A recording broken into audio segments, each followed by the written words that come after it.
अस्सलाम वालेकुम। GTV news के साथ मैं हूं माजिद अली खान और मैं हूं जवेरिया अली। बुलेटिन का आगाज करते हुए सबसे पहले आपको बताएं कि PTI ममनुआ फंडिंग केस में इलेक्शन कमीशन के फैसले के खिलाफ इस्लामाबाद हाई कोर्ट में अपील पर समाअत जारी है। इस्लामाबाद हाई कोर्ट का 3 रुकनी बेंच केस की समाअत कर रहा है। PTI ममनुआ फंडिंग केस में इलेक्शन कमीशन के फैसले के खिलाफ इस्लामाबाद हाई कोर्ट में अपील पर समाअत जारी है। इस्लामाबाद हाई कोर्ट का 3 रुकनी बेंच केस की समाअत कर रहा है। समाअत की तफसीलात जानते हैं इस्लामाबाद से नुमाइंदा GTV न्यूज़ सरदार उवैस से। उवैस बताइएगा। जी, इस्लामाबाद हाई कोर्ट में PTI की जानिब से जो ममनुआ फंडिंग केस पर इलेक्शन कमीशन का फैसला था उसके खिलाफ अपील पर जो है आज समाअत 2 बजे जो है वो शुरू हुई। कायम मकाम chief justice Amir Farooq, justice Mian Gul Hassan Aurangzeb और जस्टिस बाबर सत्तार पर मुश्तमिल जो 3 रुकनी लार्जर बेंच है वो समाअत कर रहा है। पटिशनर्स की जानिब से जो है वो बैरिस्टर अनवर मंसूर और दीगर वकला जो अदालत में पेश हुए और समाअत शुरू होते बैरिस्टर अनवर मंसूर जो कि वकील हैं PTI के, उन्होंने अपने दलाइल का आगाज किया। दोनों का कहना था कि तहरीक इंसाफ ने ममनुआ फंडिंग केस में इलेक्शन कमीशन के फैसले को जो चैलेंज कर रखा है और तहरीक इंसाफ ने इलेक्शन कमीशन के शोकाज नोटिस पर जो अमल रोकने की इस्तदा की है। तहरीक इंसाफ की जानिब से ये भी कहा गया कि इलेक्शन कमीशन को मजीद कार्रवाई से रोकने की इस्तदा की जाए और इलेक्शन कमीशन किसी भी जिस पर जस्टिस आमिर फारूक ने कहा कि क्या इलेक्शन कमीशन किसी शिकायत पर कार्रवाई की थी, पार्टी का रुकन होने के दावेदार की मालूमात पर कार्रवाई हुई। बैरिस्टर अनवर मंसूर का ये कहना था। बैरिस्टर अनवर मंसूर के दलाइल में हनीफ अब्बासी केस का भी हवाला दिया गया और 2018 में जब PTI अकाउंट की स्क्रूटनी शुरू की गई थी तो उस वक्त फैसले में तमाम जमातों के फंड की स्क्रूटनी का कहा गया था, मगर इलेक्शन कमीशन ने सिर्फ PTI को टारगेट किया। ये दलाइल थे जो PTI के वकील अनवर मंसूर के। इसके बाद जो है किसी भी जमात की मालूमात में PPO के मुताबिक ना तो दुरुस्ती का मौका दिया जाता है और ना ही रूल 10 के मुताबिक सियासी जमात को दुरुस्ती का मौका दिया जा सकता है। ये भी वकील अनवर मंसूर का कहना था। इलेक्शन कमीशन अपने इख्तियारात और स्कोप से बहुत आगे चला गया है। इलेक्शन कमीशन इस नतीजे पर पहुंचे कि कुछ मालूमात गलत हैं तो पार्टी को मौका दिया जाना जरूरी है। दलाइल के दौरान हनीफ अब्बासी के केस का दोबारा जो है अनवर मंसूर की जानिब से हवाला दिया गया और कहा कि हनीफ अब्बासी केस में जो अकाउंट्स सबमिट हुए थे उनकी स्क्रूटनी की जाए, ये अनवर मंसूर का कहना था। जिस पर जस्टिस आमिर फारूक ने इस्तफसार किया कि इलेक्शन कमीशन ने कौन सा कानून जो है वो अप्लाई किया और इलेक्शन कमीशन ने PPO 2002 अप्लाई किया। शुक्रिया उवैस अपडेट करने के लिए। PTI रहनुमा फवाद चौधरी ने एक बार फिर पीपल्स पार्टी और मुस्लिम लीग नून की फंडिंग के हवाले से भी फैसला सुनाने का मुतालबा कर दिया। कराची में मीडिया से गुफ्तगू में फवाद चौधरी ने कहा कि इलेक्शन कमीशन को पीपल्स पार्टी और नून लीग के अकाउंट्स क्यों नजर नहीं आते, उनकी फंडिंग से मुतालिक फैसला क्यों नहीं सुनाया जा रहा। पीपल्स पार्टी के रहनुमा सूबाई वजीर सईद गनी ने चेयरमैन PTI पर शदीद तनकीद करते हुए कहा कि इमरान नियाजी चोर नहीं तो तलाशी क्यों नहीं देते। 2014 से 2018 तक की गैर मुल्की फंडिंग का जवाब दें। मजीद बोले, इमरान नियाजी मुल्क का कानून पढ़े और कानून का एहतराम करना सीखे। ना कानून का सामना करता है ना मीडिया को सामना करता है। बंद कमरे में बैठकर सहाफ़ियों के बगैर प्रेस कॉन्फ्रेंस, मीडिया से भी मजाक है। मुस्लिम लीग नून के रहनुमा ख्वाजा साद रफी का कहना है कि सियासी जमातों को फारिग नहीं कर सकते, दब सकती हैं, कमजोर पड़ सकती हैं, खत्म नहीं हो सकती।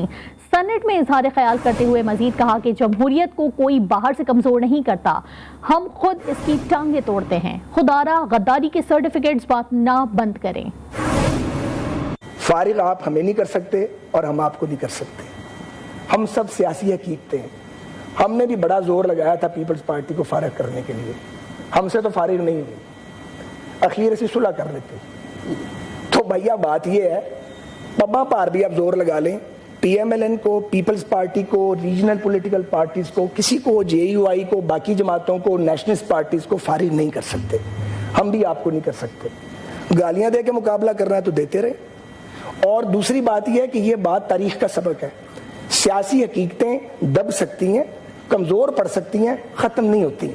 खत्म होना होता तो ज़ियाउल हक पीपल्स पार्टी को ले जाता, फारिग कर देता और परवेज मुशर्रफ हमें फारिग कर देता। जमहूरियत को कोई बाहर से कमजोर नहीं करता।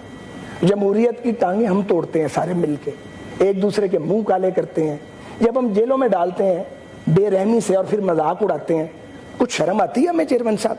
नहीं आती। आपने हमें चोर बनाया, उससे पहले गैर मुस्लिम बनाया, आजकल हम गद्दार कहलाते हैं। ये गद्दारी के सर्टिफिकेट सियासी जमातें इस मुल्क में कभी नहीं देती थी। गद्दारी के सर्टिफिकेट मार्शल लॉ लगाने वाले दिया करते थे। ये पहली पॉलिटिकल पार्टी देखी है जो दूसरों को गद्दार कहती है। आप मर्जी के मालिक हैं, وہ ہم پاکستان بنانے والوں کی اولادیں ہیں. ہم اپنا سارا کچھ چھوڑ کے آئے ہیں, ہم مہاجر ہو کے وہاں سے آئے تھے. اور آخری بات یہ ہے کہ ہمارے لیڈران انسان ہیں, مہاتما نہیں ہیں. انہیں اولیاء اللہ کا درجہ نہ دیں, خدا کا واسطہ کچھ سوچیں. یہ اولیاء اللہ نہیں ہے, انسان ہے. آگے بڑھیں گے. آپ کو بتائیں پی ٹی آئی رہنما شہباز گل کے طبی معائنے کی رپورٹ عدالت میں جمع کرا دی گئی. میڈیکل رپورٹ کے مطابق 4 سینئر ڈاکٹروں پر مشتمل ٹیم نے شہباز گل کا طبی معائنہ کیا. رپورٹ کے مطابق شہباز گل کو بچپن سے سانس لینے کا مسئلہ ہے, ضرورت پڑنے پر برونکولیٹر استعمال کرتے ہیں. شہباز گل کو سانس لینے میں مسئلہ ہو رہا ہے اور وہ جسم میں درد محسوس کر رہے ہیں. رپورٹ میں یہ بھی بتایا گیا ہے کہ کندھے, گردن اور چھاتی کے بائیں جانب شہباز گل درد محسوس کر رہے ہیں. شہباز گل کا فوراً ECG کیا گیا تھا. میڈیکل بورڈ نے رپورٹ میں تجویز کیا ہے کہ شہباز گل کا کارڈیولوجسٹ اور پلمونالوجسٹ کی جانب سے طبی معائنہ بھی درکار ہے. مسلم لیگ نون کے رہنما جاوید لطیف کا کہنا ہے کہ کسی پر تشدد کے خلاف ہے, لیکن یہاں دوسری گیم کھیلی جا رہی ہے. شہباز گل وہ طوطا ہے جس میں کئی لوگوں کی جان ہے. میڈیا سے گفتگو میں ان کا کہنا تھا کہ شہباز گل نے تفتیش میں پہلے دن جو بتایا وہی ان کے لیے خطرناک ہے. عمران خان کو اصل ڈر یہ ہے کہ وہ ڈوریں ہلانے والوں کے نام نہ لے لیں. کراچی سے حیدرآباد جانے والی کار 7 افراد سمیت ملیر ندی میں بہہ گئی. ایک بچے کی لاش درسانو چنو کے مقام سے مل گئی ہے. کئی گھنٹے گزرنے کے باوجود 6 افراد کا کچھ پتہ نہ چل سکا. جبکہ ملیر ندی میں طغیانی کے باعث امدادی ٹیموں کو مشکلات کا سامنا ہے.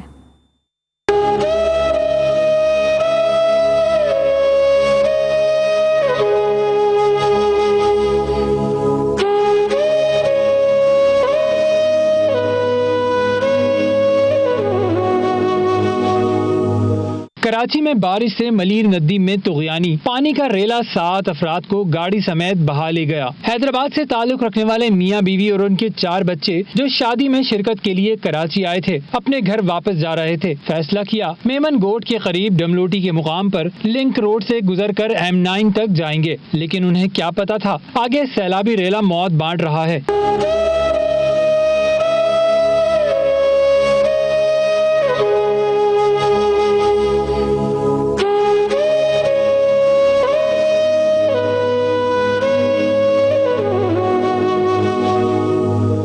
سے گزرنے والے سیلابی ریلے میں گاڑی بہہ گئی. ذرائع کے مطابق مقامی لوگوں نے فیملی اور رینٹا کار کے ڈرائیور کو خبردار بھی کیا تھا کہ لنک پل سے سیلابی ریلا گزر رہا ہے, لیکن انہوں نے سفر جاری رکھا اور پھر حادثہ ہوا. صبح کے وقت گاڑی تو مل گئی لیکن فیملی اور اس کا ڈرائیور نہ ملا. امدادی ٹیمیں موقع پر موجود ہیں. گاڑی جو ہے وہ 12 گھنٹے کے بعد ملی ہے. یہاں سے جہاں سے ڈوبی تھی وہاں سے تقریباً 1 کلومیٹر آگے جو ہے وہ پانی ایک درخت میں جا کے پھنسی ہے اور یہاں سے یہ بہتی بھی گئی ہے.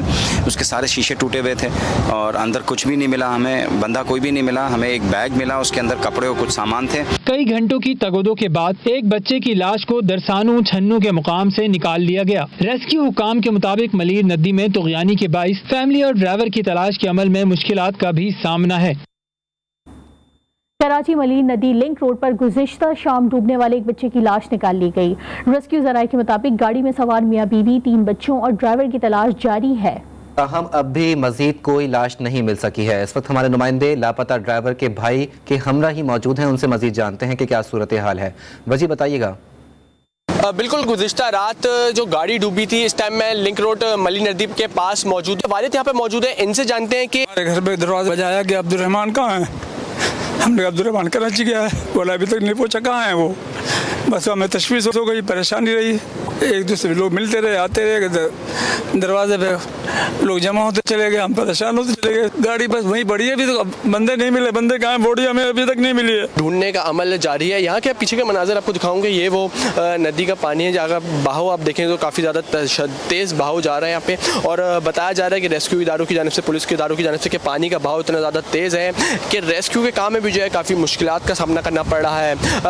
بتایا جا رہا ہے کہ کچھ جو عیدی رضاکار ہیں وہ کشتی لے کے بھی جو ہے آگے گئے ہوئے ہیں اور ڈھونڈنے کی کوشش کی جا رہی ہے. لیکن اب تک جو ہے یہاں پہ جو فیملی ڈوبی ہے اس کو جو ہے اب تک ریسکیو نہیں کیا گیا ہے. جی.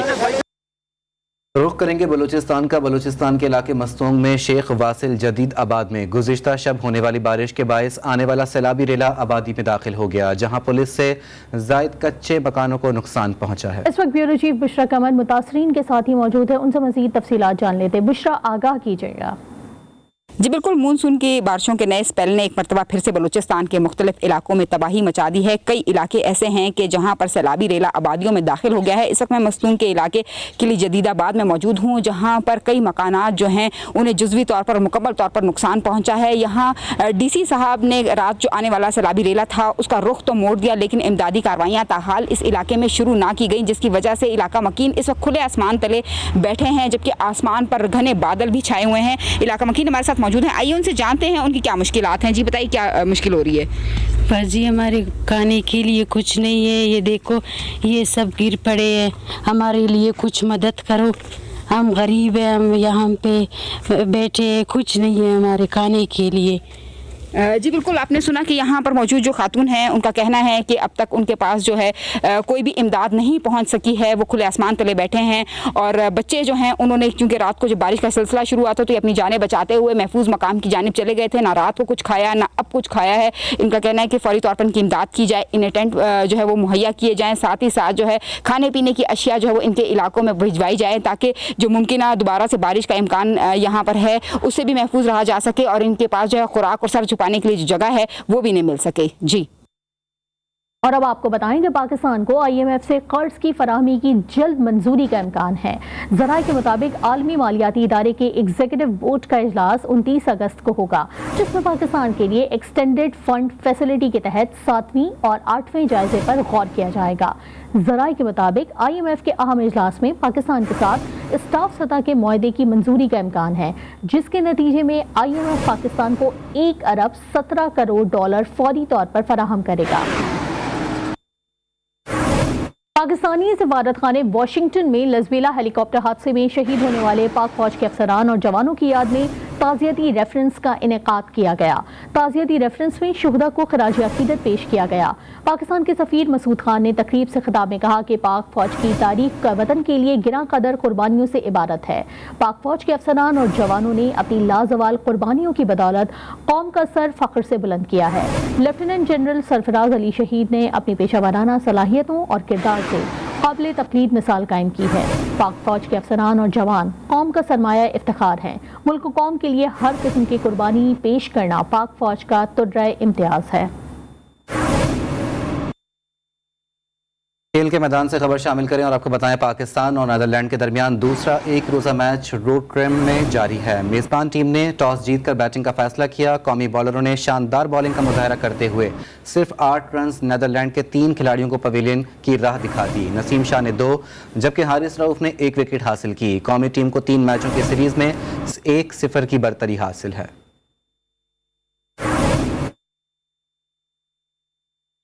कौमी क्रिकेट टीम के साबिक fast bowler Shoaib Akhtar Australia में घुटने की सर्जरी के बाद पाकिस्तान वापस रवाना हो गए। शोएब अख्तर ने समाजी राब्ते की साइट पर ट्विटर पर एक तस्वीर शेयर की है, जिसमें उनके हाथ में बैसाखी है। तस्वीर के साथ शोएब अख्तर ने लिखा है कि अब घर वापस जाने का वक्त हो गया है।